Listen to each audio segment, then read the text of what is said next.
can you tell me a little bit about yourself and? So my name is Guy Ashiri-Prossner. I'm a tech lead at the National Institute for Testing and Evaluation in Israel. That's the Israeli version of the ETS. My team is building testing platforms, as in assessment and examination, not Mhm. unit testing. This is what we mainly do. Oh, nice. How are you Yes. finding the conference so far? Oh, it's really interesting, and shout out to the organizing team. They've done a great job. There are a lot of interesting talks. Mhm.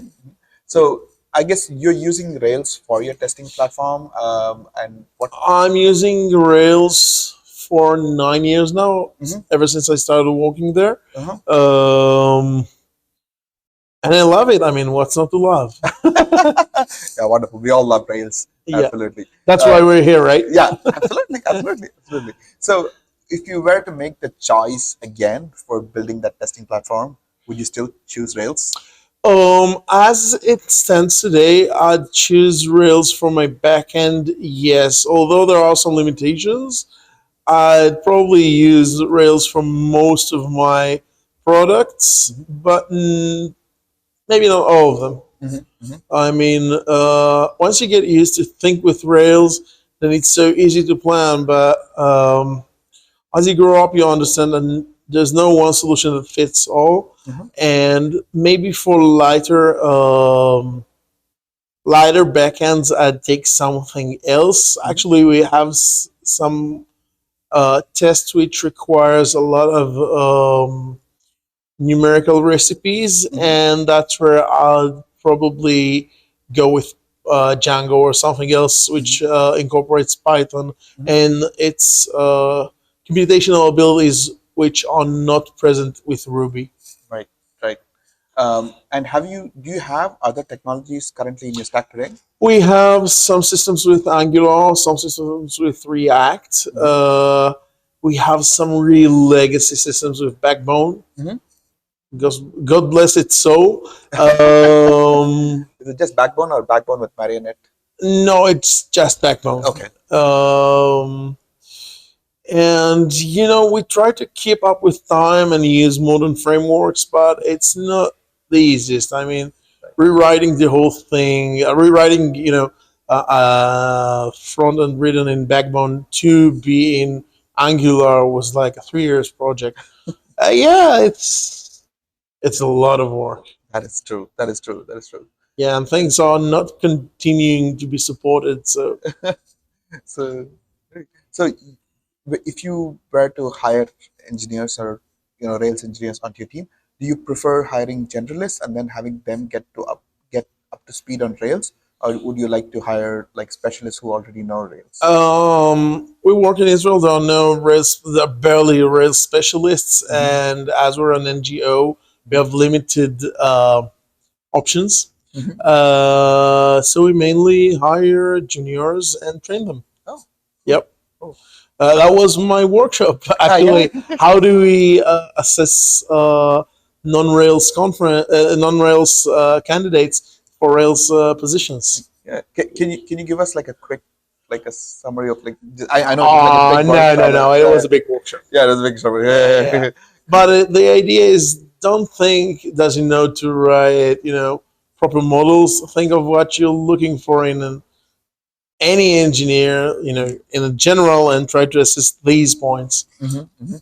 Great, great. So there has been a lot of talk about you know uh, monoliths versus services and so on and so forth. What are your opinions on that? I mean, I know the Rails community tends to pick more majestic monoliths, but sometimes those monoliths are not that majestic, or they haven't yet become majestic, I would say. I'll tell you this. It's more of the Rails way to go monolith. Mhm. But I think ever since Rails 5, the usage of Rails services has become easier. Now, do I think that everything can go to service as we think of it as microservices that live alone on the cloud? No, not Mhm. in Rails. Mhm. Do you, or let's say, are you able to start and deconstruct some of your code into Rails services? Most certainly, yes. Mhm. And you can I encourage my workers to go on and do so. So each big algorithm, complex algorithm can decompose to its steps. Mhm. One is dependent on the other, and each step, each piece of logic, which is a part of the algorithm, could be in a different service. And I believe that this is kind of the way to go to really microservices in the sense of tiny responsibility in Rails. Mhm. And what does your like platform engineering or like DevOps practices look like for deploying? We deploy with Docker Compose. Hmm. Kind of a pain in the neck, Yeah. but we still don't have enough reasons to go to Kubernetes. Hmm. So yeah, we mainly deploy with our own cloud, Hmm. our own hosting service, Hmm. which is I know did change point recently. We had not that good experience with commercial cloud, Hmm. so we have our own services, and we also need some kind of confidentiality with the contents of our platforms. Hmm. So Hmm. yeah, that's for us. So we ask for a server, we install Docker Compose, and then run the images on it. Great, great. So, what are the current challenges that you face with current Rails? I mean, would you want some feature to get added onto Rails or get removed from Rails even? Wow, that's a great question. I think that there are many things that I'd like. Um, Part are from that are part of the things I want from Rails. Part is from Ruby. I do think that Ruby version 4 should have much better numerical abilities. Hmm. The ability to work with vectors, matrices, and so on Hmm. is not even remotely close to what other languages can give. Hmm. And as an R programmer, I can tell you there's a lot to go. Second, I do think the current version of Rails server becomes kind of obsolete, and it should be possible to run a server service which also combines either Apache or Nginx. Hmm. Hmm. I mean, the two server idea when one is applicational server and then you need to pair it with an HTTP server, solve it out already. Hmm. Hmm. I mean, I like Puma, it's nice, but give me a gem which is Puma plus Nginx and leave me alone. Thank you. Right, right. So, I mean, actually, I have been exploring Rust integrations to Ruby actually. So Okay. with the latest version of Bundle 2.4, it actually has like a bundle new gem hyphen ext Rust, and then it gives you like a Rust this thing into it actually. Okay, that's interesting. I don't know. I mean, once we started working with Dockers, I work so hard on configuration. Hmm. That's sad.